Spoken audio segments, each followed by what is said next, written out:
અંકલેશ્વર શહેર B division પોલીસે ગળખોલ પાટિયા વિસ્તારમાં આવેલ ચંદાલ ચોકડી નજીકથી ગેસ રિફિલિંગનું કૌભાંડ ઝડપી પાડી એક ઇસમની અટકાયત કરી હતી.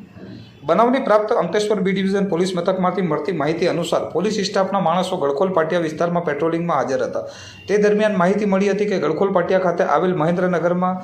જયસ્વાલ કરિયાણાની દુકાનમાં ગેસની મોટી બોટલોમાંથી નાની બોટલોમાં ગેસ ગેરકાયદેસર ટ્રાન્સફર કરી વેચાણ કરવામાં આવી રહ્યું છે. એવી ચોક્કસ માહિતીના આધારે પોલીસે ઉપરોક્ત કરિયાણાની દુકાનમાં રેડ કરતા દુકાનમાં 2 ટેબલ ઉપર ઇન્ડિયન કંપનીના ગેસની એક મોટી બોટલ ઊંધી હાલતમાં મૂકેલ હતી, જેના આગળના ભાગે સ્ટીલના વાલવાળી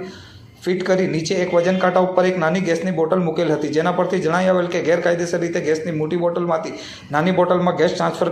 કરવામાં આવી રહ્યું છે. પોલીસે સ્થળ પરથી એક આરોપી બ્રિજનાથ શ્રીપ્રસાદ જયસ્વાલનાઓને ઝડપી પાડી દુકાનમાં રહેલ ભરેલી નાની મોટી ગેસની કુલ 23 બોટલો કે જેની આશરે કિંમત ₹17,900 તથા એક વજન કાંટો કે જેની આશરે કિંમત ₹1,000 તથા રિફિલિંગ પાઇપ કે જેની આશરે કિંમત ₹200, મોબાઈલ નંગ 1 કે જેની આશરે કિંમત ₹500 તેમજ વજનિયા નંગ 11 કે જેની આશરે કિંમત ₹900 મળી કુલ ₹20,500નો મુદ્દામાલ કબજે કરી કાયદેસરની કાર્યવાહી હાથ ધરી હતી.